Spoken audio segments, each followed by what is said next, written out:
and it's going to stay on there. I'm not going to make it. If this had been lousy and sounded like crap, then I would make the effort to locate a horn elbow and some other kind of regular conventional horn to put on there, like I have on the V.3 and on the Crown.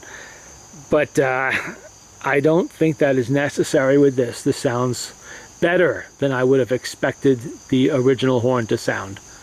You know, I know what a witch's hat horn sounds like, and flower horns, all that, and they say they sound good. But I think this one actually handled the orthophonic records a little bit better. It didn't have that blasting tone you usually get with many, you know, acoustic machines like this playing those later records. And of course, there's no problem playing VE's, Victor Electric's orthophonic records with the exhibition reproducer. You know, Victor implied that you had to have a number 4 or at least an upgraded number 2 to be able to play, to get the most out of your electric records. You know what? It's bull. It is bull. You lose a little volume, but to the untrained ear, that's most of us. That's most of us. The exhibition is going to sound good no matter what record you play on there, so long as it's, you know, properly rebuilt and you have new gaskets and all of that in it. Nothing's going to save it if you don't have new gaskets in there. It's going to sound like junk no matter what you do.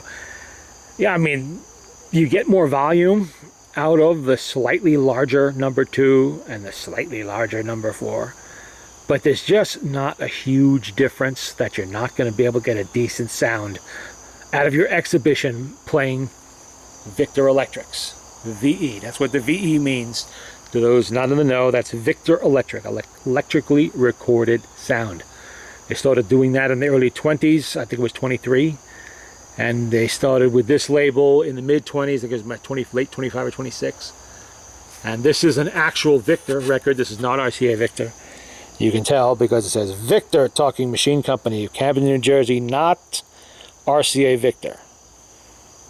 And some records will just have the VE on there, that VE. Won't have that one, it'll have that one.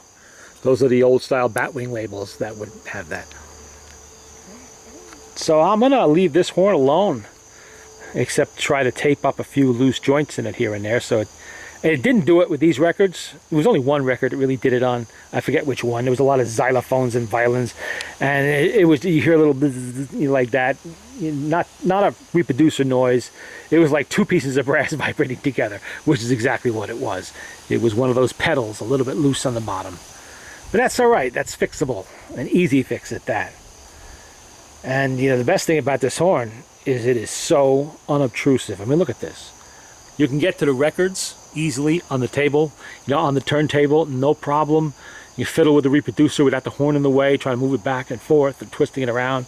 It's not sticking all the way out to here. You know, if that was the case, I wouldn't be able to sit here and listen to me. I'd have to go stand over there to listen to it like I was when I was recording. And it also eliminates the need for the horn elbow, which was always a weak point on these things. They tended, you know, sometimes the horns would get loose in them and they'd fall out. You know, just, it could be kind of a pain. But this eliminates completely the need for the horn elbow. An ingenious idea by somebody. Too bad Victor didn't think about it. And it perfectly fits that tone arm, that back bracket. Perfectly fits in there, so there's no wobble, there's no air leak. You know, you don't lose any volume back there. It rotates nicely. If you want to point this sound in different directions, there's no problem, especially since I oiled it. So we're going to leave that. It's definitely special. I wish I could find one for the Victor too.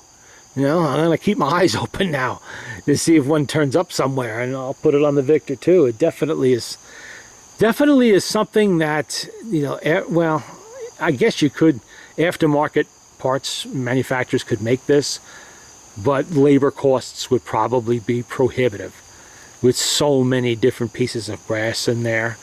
You know, the labor costs in 1905 were minimal for this, while today they'd be prohibitive. I mean, you'd really, you know, you got to be a really good tin knocker to put one of these things together, and that skill costs money. And so to make a horn like this today, probably be over $1,000. So I don't see any huge rush of people running out to grab them. But I was lucky enough to get one on this machine, and it's staying on there. Okay, there we go. The Victor 3 number 1143. That is 4.3, isn't it? Always keep confusing it and think it's 4.8. Well, we lost our focus. Yeah, 4.3. Okay.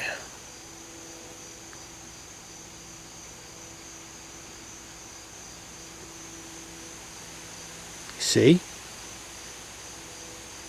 It stopped.